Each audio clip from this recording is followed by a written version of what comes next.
सारी दुनिया है लॉकडाउन में, कोरोना है सबका रोना। डरने वाली बात नहीं है, सावधानी हमको रखनी है। 1 मीटर की दूरी से बात है हम सबको करनी है। बच्चों आओ पढ़ो सभी, कोरोना से डरो नहीं। बच्चों आओ पढ़ो सभी, कोरोना से डरो नहीं। पढ़ना लिखना है सबको, आगे बढ़ना है सबको। नमस्कार, मैं doctor Vikas Kumar, principal Sanatan Dharma inter college Mirapur, district Muzaffarnagar. मैं आज आपसे कक्षा 10 प्रथम अध्याय प्रकाश का परावर्तन व अपवर्तन के अंतर्गत प्रकाश के पूर्ण आंतरिक परावर्तन पर आज आपसे चर्चा करूंगा। चर्चा आरंभ करने से पूर्व मैं आप सभी से एक पिक्चर पर बात करना चाहता हूं। इस पिक्चर में ये एक रेगिस्तान का सीन है जिसमें कोई व्यक्ति खड़ा है और वो व्यक्ति अपने से कहीं दूर एक जगह देखता है। तब उसे एक भ्रम होता है जैसे पेड़ उल्टा हुआ रखा है या पानी की कहीं छाया है। इस घटना को यदि हम रेगिस्तान में जाएंगे तब भी हम आराम से देख सकते हैं। ऐसी न जाने कितनी व्याख्या हैं जिनके हम व्याख्या करना चाहते हैं, जिनको हम समझना चाहते हैं। इस सब की व्याख्या पूर्ण आंतरिक परावर्तन को समझने के बाद हम कर पाएंगे। पूर्ण आंतरिक परावर्तन से पहले मैं आपको लास्ट टॉपिक में पढ़ाई गई 2 घटनाओं का जिक्र करना चाहता हूं, प्रकाश का परावर्तन और प्रकाश का अपवर्तन। परावर्तन, जब कोई प्रकाश किरण किसी चमकदार पृष्ठ पर हम आपतित करते हैं तब चमकदार पृष्ठ उस प्रकाश को उसी माध्यम में लौटा देता है। इस घटना को प्रकाश का परावर्तन कहते हैं। जब कोई प्रकाश किरण किसी एक माध्यम से किसी दूसरे माध्यम में जाती है तब वह प्रकाश किरण अपने मार्ग से कुछ विचलित हो जाती है। इस घटना को प्रकाश का अपवर्तन कहते हैं। जैसा कि अपवर्तन के नियम मैंने बताए थे। जब कोई प्रकाश किरण विरल माध्यम से सघन माध्यम में जाती है तब उसकी चाल कम हो जाती है और वह अविलंब के पास आ जाती है। माध्यम को 2 वर्गों में वर्गीकृत किया जा सकता है, सघन माध्यम और विरल माध्यम। सघन माध्यम वह माध्यम होता है जिसका अपवर्तनांक अधिक होता है और वह माध्यम जिसका अपवर्तनांक कम होता है विरल माध्यम कहलाता है। जब कोई प्रकाश किरण विरल माध्यम से सघन माध्यम में जाती है, जैसे कि इस पिक्चर में आप देख रहे हैं, तब यह प्रकाश किरण अपने मार्ग से थोड़ा विचलित हो जाएगी। यह प्रकाश किरण जानी चाहिए थी, जैसे डॉटेड में जानी चाहिए थी, किंतु यह प्रकाश किरण कुछ अविलंब की ओर झुक जाती है। यह अपवर्तन कहलाता है। यदि कोई प्रकाश किरण सघन माध्यम से विरल माध्यम में जाती है तब वह अपने मार्ग से इस प्रकार विचलित होती है कि वह अविलंब से दूर हट जाती है। यह भी अपवर्तन है, क्योंकि जब कोई प्रकाश किरण सघन माध्यम से विरल माध्यम में जाती है तब उसकी चाल बढ़ जाती है और वह अविलंब से दूर हो जाती है। अपवर्तन, जब कोई प्रकाश किरण एक माध्यम से दूसरे माध्यम में जाती है तब वह प्रकाश किरण अपने मार्ग से थोड़ा विचलित हो जाती है। प्रकाश किरण क्यों विचलित होती है? इसका कारण होता है अपवर्तनांक, क्योंकि दोनों माध्यमों के अपवर्तनांक भिन्न भिन्न हैं। इस कारण प्रकाश किरण विचलित होती है। प्रकाश किरण का विचलित होना केवल माध्यम के अपवर्तनांक पर ही निर्भर नहीं करता है, वह आपतन कोण पर भी निर्भर करता है। यदि जैसे ये एक 2 माध्यम है, कांच और वायु, और एक समतल पृष्ठ है जो इन दोनों माध्यमों को, इनके बीच का पृष्ठ जो इन दोनों माध्यमों को एक दूसरे से सेपरेट कर रहा है। एक प्रकाश किरण पहले माध्यम में बिंदु A पर आपतित होती है और दूसरे माध्यम में जाने पर यह प्रकाश किरण आप देख रहे हैं, चूंकि सघन माध्यम से विरल माध्यम में आ रही है तब यह प्रकाश किरण अविलंब से दूर हट रही है। I आपतन कोण होता है, R अपवर्तन कोण होता है। अब हम आपतन कोण का मान बढ़ाते हैं। यदि हम आपतन कोण का मान बढ़ाएंगे तब अपवर्तन कोण का मान भी बढ़ता है। अब देखिए, मैंने थोड़ा सा आपतन कोण का मान बढ़ाया, अपवर्तन कोण का मान ज्यादा हो गया। आप पहली पिक्चर से कंपेयर कीजिए, आपतन कोण कम था, अपवर्तन कोण भी कम था, किंतु जैसे ही मैंने आपतन कोण का मान ज्यादा किया, अपवर्तन कोण का मान ज्यादा हो गया। यदि हम आपतन कोण का मान और ज्यादा कर दें, तब धीरे धीरे एक स्थिति ऐसी आती है कि प्रकाश किरण 90 डिग्री कोण पर अपवर्तित हो जाती है। ये एंगल 90 डिग्री है, और वह विशेष आपतन कोण, जिस आपतन कोण पर अपवर्तित किरण 90 डिग्री कोण पर अपवर्तित होती है, क्रांतिक कोण कहलाता है। क्रांतिक कोण क्रिटिकल एंगल, क्रिटिकल एंगल का पहला लेटर सी है, इसे हम सी से डिनोट करते हैं, यह हम आईसी से भी व्यक्त कर सकते हैं। यदि हम आपतन कोण का मान और ज्यादा करें तब क्या होगा? अभी तक आपने देखा कि एक प्रकाश किरण सघन माध्यम से विरल माध्यम में आ रही है और मैं उसका आपतन कोण धीरे धीरे बढ़ा रहा हूं, तब आप देख रहे हैं कि अपवर्तन कोण का मान बढ़ने लगा और बढ़ते बढ़ते 90 डिग्री पर पहुंच गया। परंतु अब एक प्रश्न उठता है, इसके आगे क्या? अगर हम आपतन कोण का मान और ज्यादा कर दें तब क्या होगा?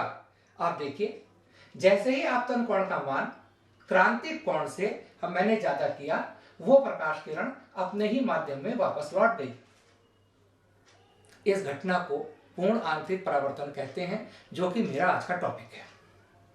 इस प्रकार पूर्ण आंतरिक परावर्तन की परिभाषा होती है कि जब कोई प्रकाश किरण किसी सघन माध्यम से विरल माध्यम में जाती है और यदि आपतन कोण का मान क्रांतिक कोण से अधिक होता है, तब वह प्रकाश किरण दूसरे माध्यम में नहीं जा पाती, बल्कि पहले माध्यम में ही वापस लौट आती है, अर्थात उसका पूर्ण आंतरिक परावर्तन हो जाता है, वो पूर्ण रूप से परावर्तित हो जाती है, और इस घटना को हम पूर्ण आंतरिक परावर्तन कहते हैं।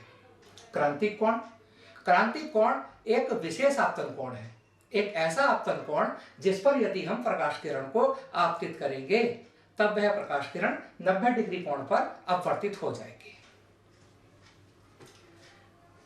अब यदि हम आपतन कोण का मान धीरे धीरे बढ़ाएं, अब का मतलब है कि जब कोई प्रकाश किरण सघन माध्यम से विरल माध्यम में आ रही है, तब हम आपतन कोण का मान धीरे धीरे बढ़ाएं, तब अपवर्तन कोण भी बढ़ता जाता है, तथा धीरे धीरे एक स्थिति ऐसी आ जाती है कि अपवर्तन कोण का मान 90 डिग्री हो जाता है। उस विशेष आपतन कोण को जिस पर अपवर्तन कोण 90 डिग्री हो जाता है, क्रांतिक कोण कहा जाता है।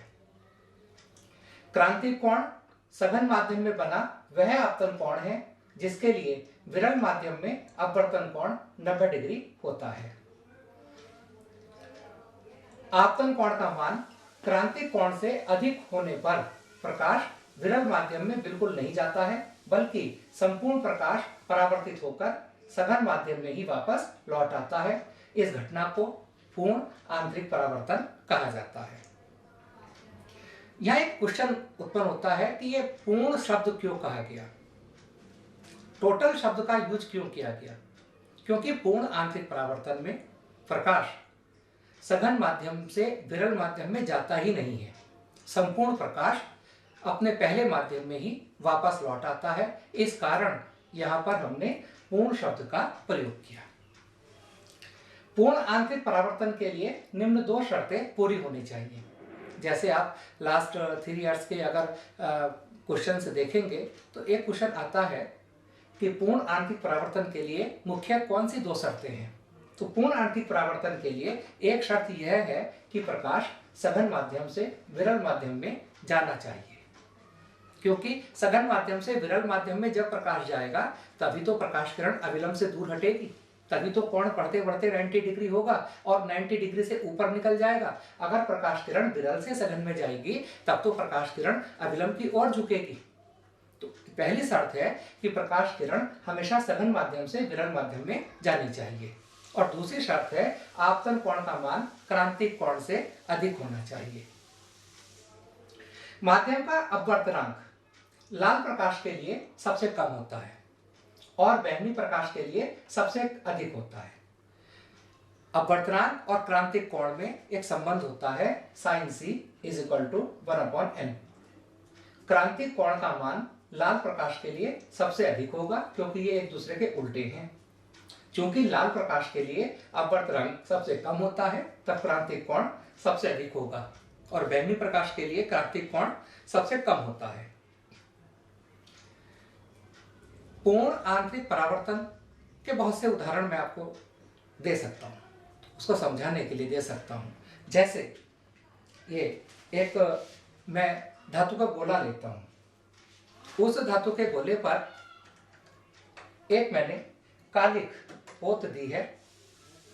आप देखिए, एक धातु का गोला है जिस पर मैंने कालिख पोत दी। उस धातु के गोले को मैं पानी के गिलास में डालता हूं। आप देखिए, यह गोला चमकने लगा, चांदी की तरह गोला चमक रहा है। आपको दिख रहा होगा शायद। यह चांदी की तरह गोला, जबकि गोला काला है। यह कालिख पुता गोला है। एक धातु का गोला मैंने लिया, उस पर मैंने इस पर कालिख पोत दी। कालिख पोतने के लिए काजल हम घर पर बना सकते हैं। एक मोमबत्ती जला लें, उसके ऊपर काजल आ जाएगा, या धातु के गोले को भी सीधा रख सकते हैं, तो आप देखिए चमकदार बन गया। इसका कारण क्या है? पूर्ण आंतरिक परावर्तन। जो काजल है वो धातु के गोले पर जब मैंने लगाई तो काजल और धातु के गोले और काजल और पानी के बीच एक वायु की परत बन गई। एक वायु की परत बन गई। उस वायु की परत पर, जो जल और वायु के बीच है, उस पानी की परत पर पूर्ण आंतरिक परावर्तन हुआ। इस पूर्ण आंतरिक परावर्तन के कारण ही यह गोला मुझे चमकदार दिखाई दे रहा है। हीरा, हीरे का अत्यधिक चमकदार दिखाई देना। हीरा स्पेशल कटिंग होती है हीरे की, और हीरे में क्या होता है कि हीरे वायु के सापेक्ष हीरे का अपवर्तनांक 2.4 होता है, और हीरे वायु के लिए क्रांतिक कोण 24 डिग्री होता है। जब बाहर का प्रकाश विशेष रूप से कटे हुए हीरे में प्रवेश करता है, तब वह प्रकाश हीरे के भीतर विभिन्न तलों पर बार बार परावर्तित होता है। प्रकाश एक बार लाइट हीरे के अंदर एंट्री कर लेती है, और उसके बाद उसकी कटिंग इस प्रकार की होती है कि उस हीरे के प्रकाश, जो प्रकाश अंदर चला गया, उस प्रकाश का बार बार परावर्तन होता रहता है। उस प्रकाश का बार बार परावर्तन होता रहता है, और एक स्थिति ऐसी आती है कि जब किसी तल पर आपतन कोण 24 डिग्री से कम हो जाता है, अर्थात क्रांतिक कोण से कम हो जाता है। जब तक क्रांतिक कोण से ज्यादा रहेगा तब तक बार बार परावर्तन होता रहेगा, और जैसे ही किसी तल के लिए आपतन कोण का मान 24 डिग्री से कम हो जाता है, तब वह प्रकाश हीरे से बाहर आ जाता है। किंतु वो सभी अपने पृष्ठों से बाहर नहीं आ पाता। कुछ एक इस प्रकार हीरे में सभी ओर से प्रवेश करने वाला प्रकाश कुछ ही दिशाओं में हीरे से बाहर निकलता है, और जब उस दिशा से हीरे को देखा जाता है तब वह हीरा चमकदार दिखाई देता है, और इसी कारण हीरा इतना महंगा होता है।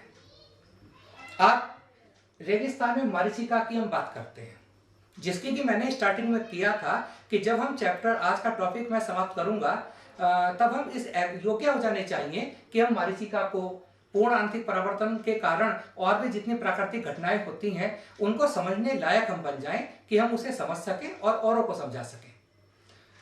उससे पहले मैं आपको रेत में जाने से पहले, क्योंकि इस समय मैं राजस्थान में नहीं हूं, रेत में नहीं हूं, पर रेत का मैं आपको एक एग्जाम्पल देना चाहता हूं। रेत गर्म होती है, जैसे उसकी जगह मैंने एक मोमबत्ती लगा दी, और ये जो लेयर है जो मोमबत्ती की लौ के संपर्क में है, इसका टेम्परेचर ज्यादा होगा।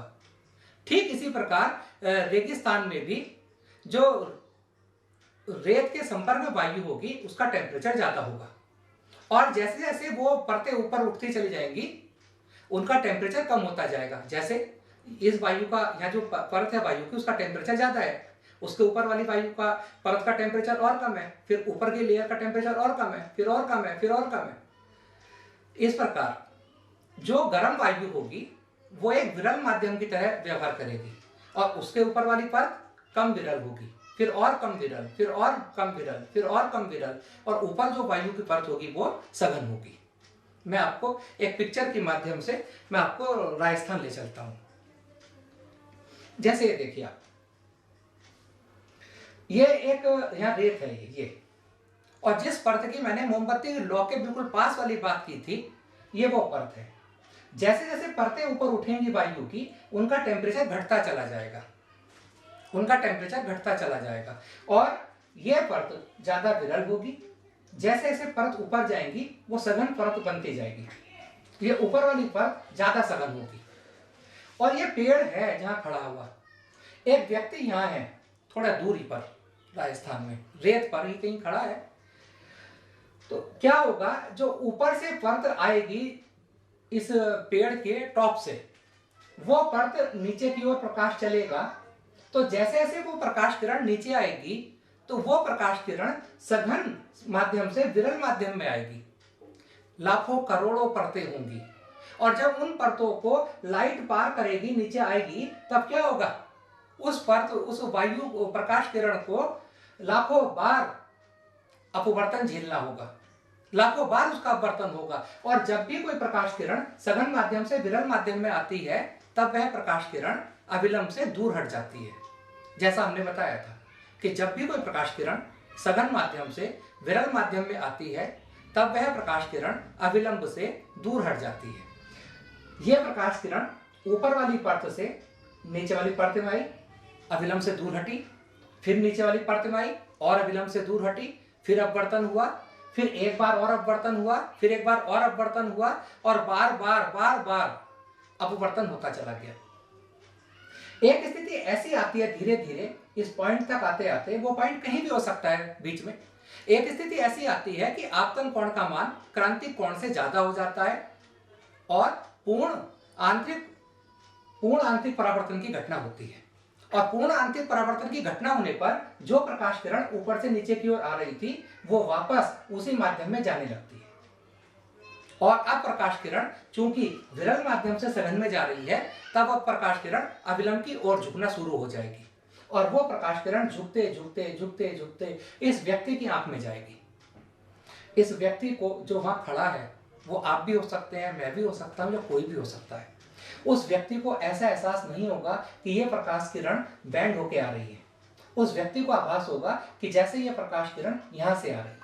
और वो ऐसा लगेगा उसे कि चूंकि सभी जानते हैं, सभी क्या, हमारी आंख को भी एहसास है कि प्रकाश हमेशा सीधी रेखा में चलता है। और उस व्यक्ति को एहसास होगा कि यह प्रकाश किरण नीचे से कहीं आ रही है, और उसे एक भ्रम हो जाएगा कि कहीं दूर एक पानी है रेगिस्तान में, और इसे रेगिस्तान की मरीचिका बोला जाता है।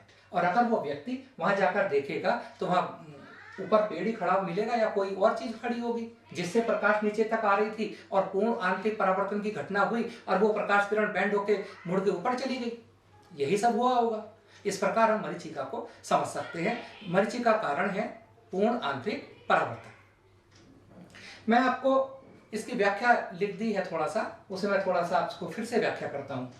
प्रत्येक परत पर अपवर्तित किरण अविलंब से दूर होती जाती है और परत दर परत परस्पर आपतन कोण बढ़ता चला जाता है। एक स्थिति ऐसी आती है कि आपतन कोण का मान क्रांतिक कोण से अधिक हो जाता है।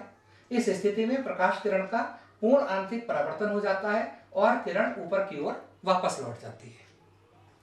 ऊपर की परतें सघन होती हैं और इसी कारण प्रकाश किरणें अविलंब की ओर झुकती चली जाती हैं।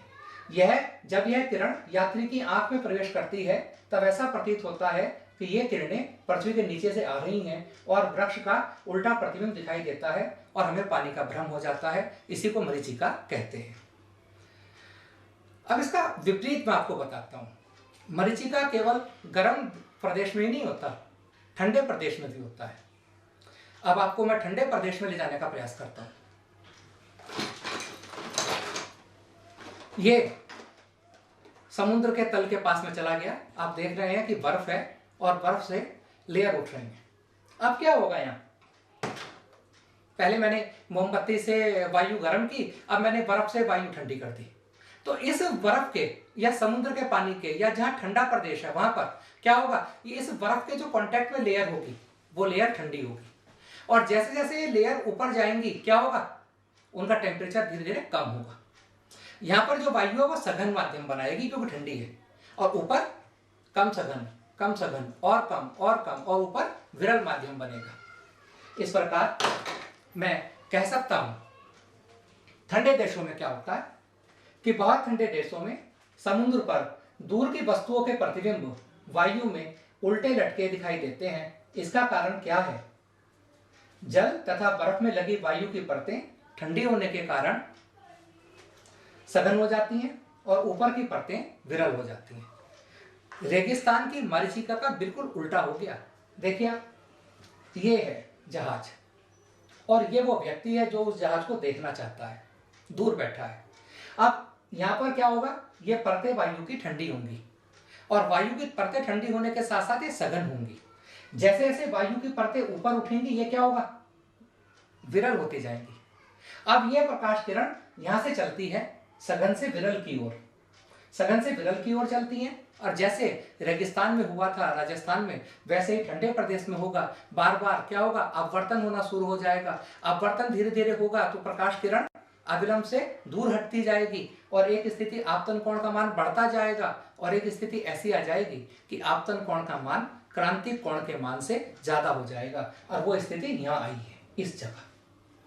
इस पॉइंट पर जाकर पूर्ण आंतरिक परावर्तन होगा और प्रकाश किरण चूंकि पूर्ण आंतरिक परावर्तन हो रहा है, कोई भी भाग का अपवर्तन नहीं होगा और यह प्रकाश किरण जिस माध्यम से आई थी, सघन माध्यम से, उन्हीं माध्यम में लौटने लगती है। और अब चूंकि प्रकाश किरण विरल से सघन में आ रही है, तब यह प्रकाश किरण अविलंब की ओर झुकेगी और झुकती झुकती ये उस व्यक्ति के आंख में चली जाएगी। फिर वही भ्रम होगा। अगर आप या मैं या कोई भी वहां बैठा है तो उस व्यक्ति को तो एहसास ये होगा कि प्रकाश सीधी रेखा में चलता है, कोई बैंड होके तो आया नहीं होगा। अब वो प्रकाश किरण अगर वो देखेगा तो उसे भ्रम होगा जैसे ये जहाज वायु में है, ऊपर वायुमंडल में रखा है, ये भी भ्रम होगा। इसे ठंडे प्रदेश की हम मरीचिका का नाम देंगे। ये भी भ्रम, इसका कारण भी कौन हुआ, पूर्ण आंतरिक परावर्तन। पूर्ण आंतरिक परावर्तन के और भी बहुत से एग्जाम्पल्स हैं। आप देखते होंगे अपने घर में जब खिड़की टूट जाती है, खिड़की का कांच टूट जाता है, कार का आगे का शीशा टूट जाता है, तो कभी कभी वो जो दरार आती है शीशे में वो तेज चमकती है। साधारण शीशे के मुकाबले वो दरार ज्यादा तेज चमकती है। उस दरार के चमकने का कारण भी पूर्ण आंतरिक परावर्तन है। कुछ न्यूमेरिकल पोर्शन हम करते हैं, कुछ न्यूमेरिकल पोर्शन हम करते हैं। देखिए, जैसे एक प्रकाश किरण सघन माध्यम से विरल माध्यम में जा रही है, यदि आपतन कोण व अपवर्तन कोण क्रमशः 45 डिग्री व 90 डिग्री है। आपतन कोण को कहते हैं आई, अपवर्तन कोण को कहते हैं आर। तब क्रांतिक कोण का मान कितना होगा? अभी मैंने बताया था आपको, अभी मैंने क्या बताया था आपको? अभी मैंने बताया था कि एक विशेष आपतन कोण होता है। कितना विशेष आपतन कोण होगा? जिस कोण पर अपवर्तन कोण का मान 90 डिग्री हो जाता है। यह एक विशेष आपतन कोण 45 डिग्री, इस विशेष आपतन कोण पर अपवर्तन कोण का मान 90 डिग्री है, तब यह आपतन कोण ही क्रांतिक कोण होगा। इससे आपको न्यूमेरिकल को करने से क्रांतिक कोण की डेफिनेशन भी क्लियर हो जाती है कि ये आपतन कोण 45 डिग्री जो है ये ही क्रांतिक कोण है, क्योंकि इस आपतन कोण के लिए अपवर्तन कोण 90 डिग्री है। एक फॉर्मूला मैंने बताया था, n = 1/sin c। c की वैल्यू लगा दी 45, sin 45 की वैल्यू होती है 1/√2, n = √2, n = 1.414। एक न्यूमेरिकल और लेते हैं। वायु के सापेक्ष कांच का अपवर्तनांक 3/2 है। वायु के सापेक्ष कांच का अपवर्तनांक कांच का है, वायु के सापेक्ष है। वायु एयर, कांच ग्लास, ये ANG की वैल्यू है, क्योंकि कांच का अपवर्तनांक है, वायु के सापेक्ष है और 3/2 है। तब कांच के सापेक्ष वायु का अपवर्तनांक क्या होगा?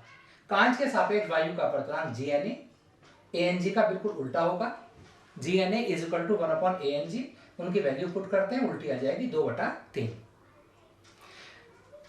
अगर कहीं पर WNG लिखा है तो WNG का मतलब होगा ग्लास का अपवर्तनांक, कांच का अपवर्तनांक जल के सापेक्ष। जो पहला लेटर है उसके सापेक्ष और जो बाद का लेटर है उसका अपवर्तनांक। WNG का मतलब होगा जल के सापेक्ष कांच का अपवर्तनांक। WNG का मतलब यह भी होगा कि जिसका अपवर्तनांक हम ज्ञात कर रहे हैं, जैसे कांच का, तो वायु के सापेक्ष कांच का अपवर्तनांक हम ऊपर लिखेंगे और जिसके सापेक्ष हम कर रहे हैं वो नीचे लिखा जाएगा। W वाटर, जल का अपवर्तनांक, वायु के सापेक्ष जल का अपवर्तनांक। एक न्यूमेरिकल और लेते हैं। जल तथा कांच के अपवर्तनांक क्रमशः 1.35 और 1.5 हैं।